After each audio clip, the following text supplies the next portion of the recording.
prayer, scriptures, affirmations, using these tools to attract the right God fearing husband. You interested in that? Well, I have 4 points to show you just how. You ready? Let's go.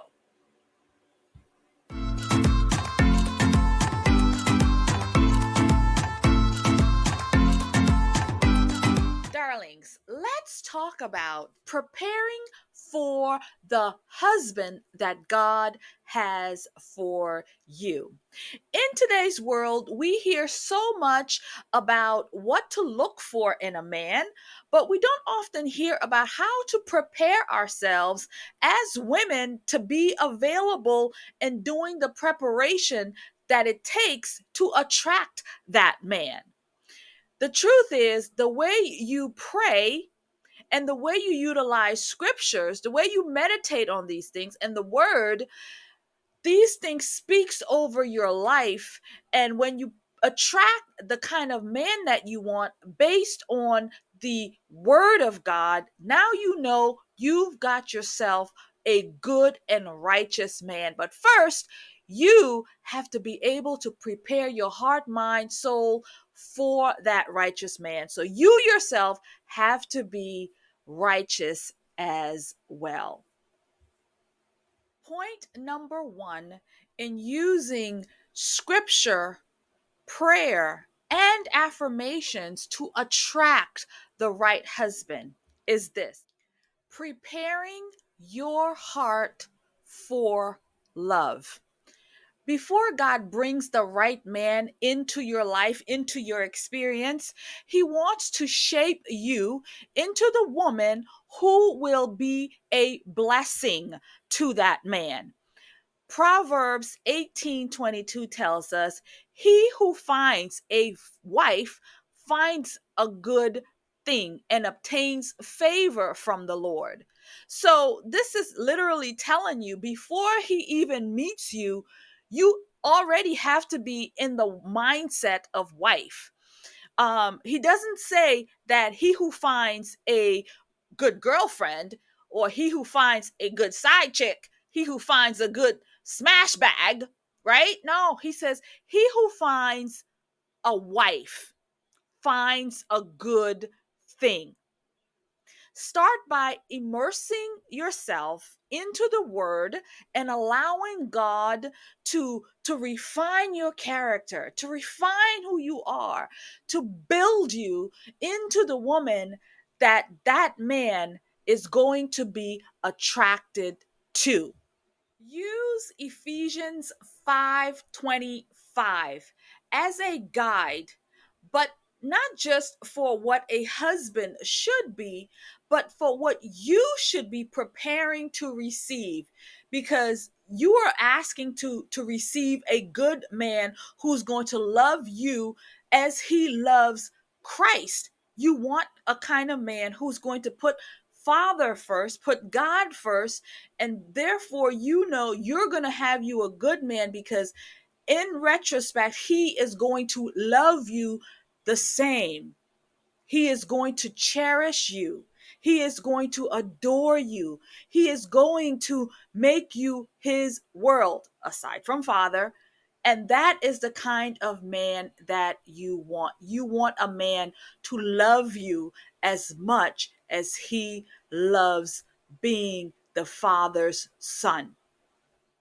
Point number two in using prayer, scriptures, and affirmations to attract the right husband is this: praying for your future husband. That's right. You have to pray for him. You have to start building these things within you as practice. So when you do meet him, you've been praying for him. You've been asking God to keep him. You've been asking God to shield him. You've been asking God to protect him before you've even met. So, yes, praying for your future husband. Before you meet, praying for him, praying for his purpose, his journey, his faith, Praying for these things is going to give you favor with the Lord. So use these prayers to cover him. Joshua 1:9 says, overcoming fear and discouragement.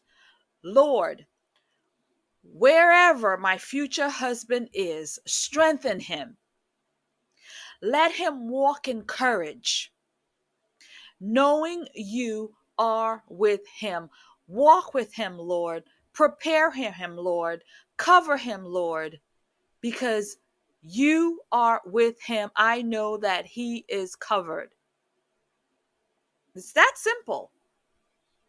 Using the scriptures to pray, to build him up in the spirit, because believe it or not, you are literally connected, even though you haven't met yet in the physical.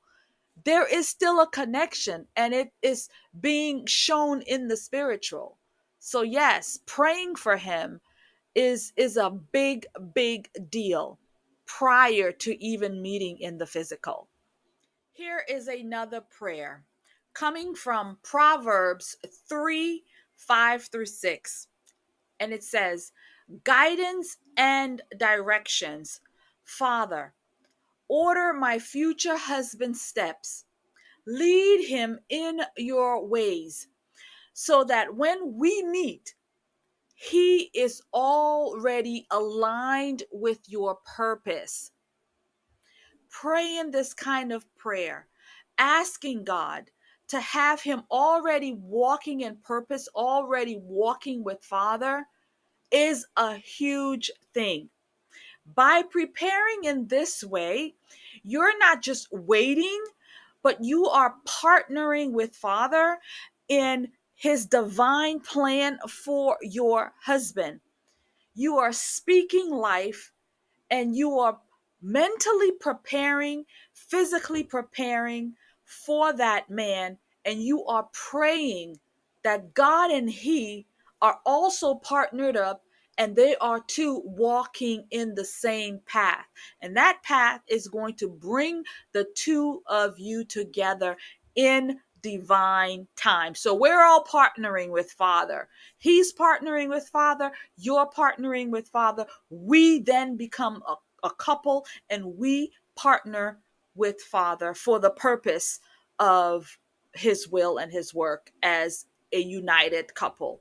That is where we are. That is the goal, friends, at the end of the day. We are looking to be a coupled partner with the Lord to do his will. It's not just about getting married. Hello, lovely. So glad that you are enjoying the content.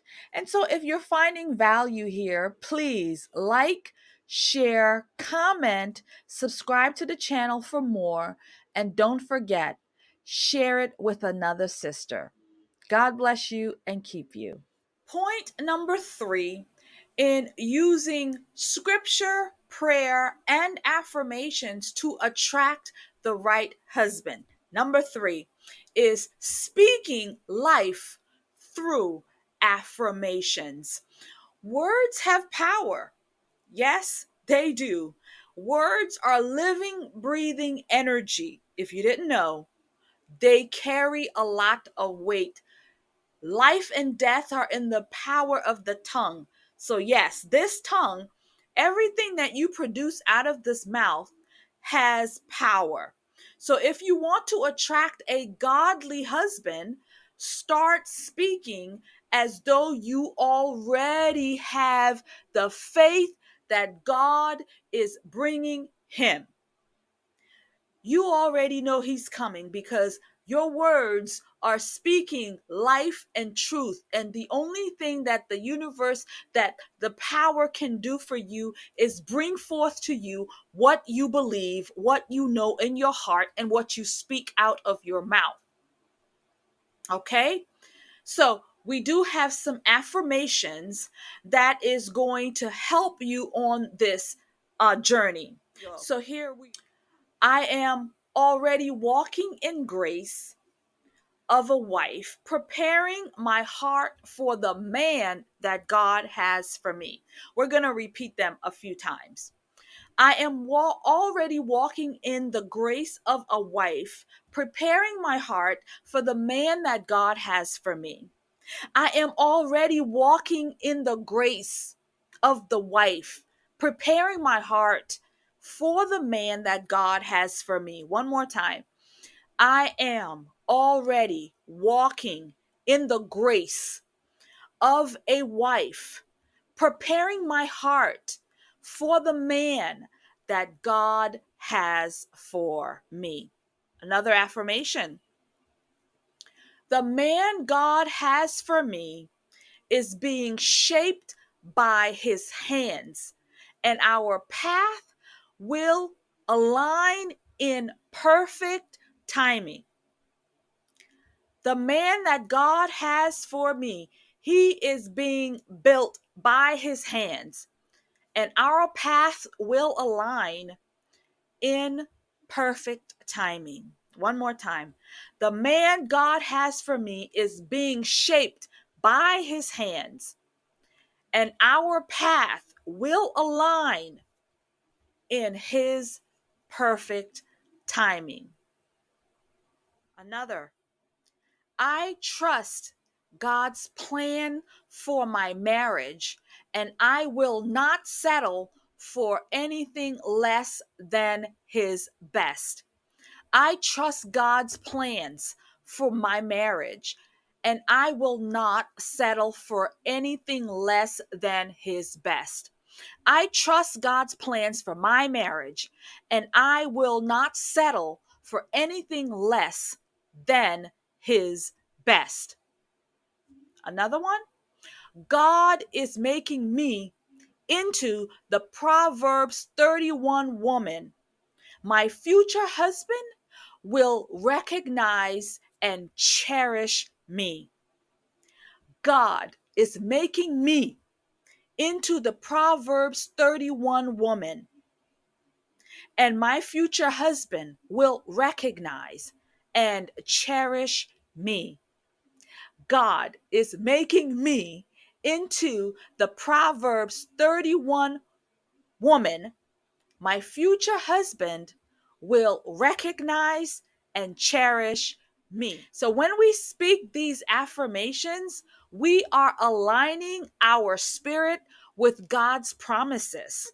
Because that's what we're doing. We're pulling scripture from the book and we are aligning it with our heart's desires and his promises to us as women. And as to men, he who finds is a good woman.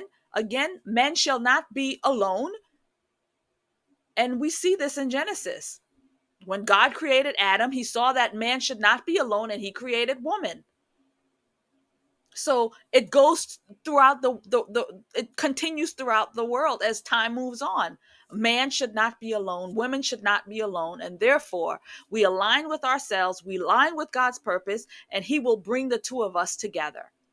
And that is what we're doing. We're literally using the scriptures, God's words, to manifest intentionally, put these things together so we are able to bring these things into our physical experience. So, affirmation on, my darling, because the word never lies.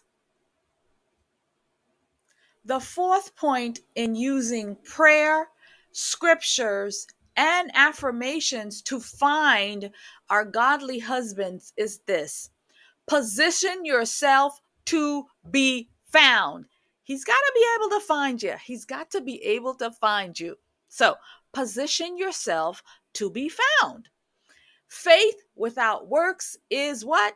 Dead. We all know that scripture. It might be the most famous thing in the world. Faith without works is dead. So, as you pray and as you affirm, also position yourself where godly men are available, where you will be able to meet them. Be where they are, my dear. Be where he's at. Join Bible studies, serve in your community, serve in your ministries, and surround yourself with like minded believers, women, and wives, I would say. Be the kind of woman that the man you're praying for would be looking for. You're praying for him, he's looking for you. Be in the right position so the encounters can encounter. Okay? So the right man isn't just looking for beauty. It's not just about this, it's about a deep connection. He's looking for a woman of faith, a woman of good character and of grace. So these are the kinds of attributes you need to be showing. When you walk in your identity, who you are, it flows through you. It's like a light shining all around you. And every time you open your mouth, every time you walk into, you are glowing. And he can't help but find you because you stand out amongst the all the women in the church, all the women in the, you stand out because there's something special about you, because you've got this God in you that is glowing, and that's what's attracting to him. Forget about your looks. I mean, don't forget about your looks, you know what I'm saying? But yes, of course, maintain your looks, but the most important thing is to work on what's on the inside. That is the work. That is where the light shines through. And that light coming from inside is going to outshine everything on the outside. And that is what's going to attract him. And he will see that. He will recognize you. And honey, he will be like a bee to your honey, right? He will be all there, all in. And before you know it, you're going to be telling me in the comments, Amanya, girl, we getting married. And that's what I would love to hear, because it's going to happen for you. And my dear, it's definitely going to happen for me. So, in closing, darling, do not grow weary in your waiting. God is faithful. Father is faithful. And his perfect timing is perfect. He is always on time. And so, if you are intentional in prayer and you are praying, you are doing your scriptures, we're doing our affirmations, and we are preparing our hearts, because that's where the work is. We're preparing our hearts for the right man, not just any man. God's timing will become avail. He will show up in the right moment and in the right time. Trust in God, and he will bring you your husband. He will bring me mine too, in his perfect timing. Until then, I say you keep praying, keep scripturing, keep affirmation, and let that light shine on through, honey. It will be blinding. But for the right man, he will focus straight on in, and he will step to that light, and the two of you is going to magnify into something extraordinary, because that's what you deserve, my darling. You deserve extraordinary love, extraordinary man, extraordinary husband, extraordinary family, extraordinary community, extraordinary in everything that you do. You deserve the best. And so I'm wishing you the best. And God will bring you your man. Keep praying, keep scripturing, and keep affirmationing. It's a word, right? Affirmationing? I think so. I think so. We're going to keep affirmationing.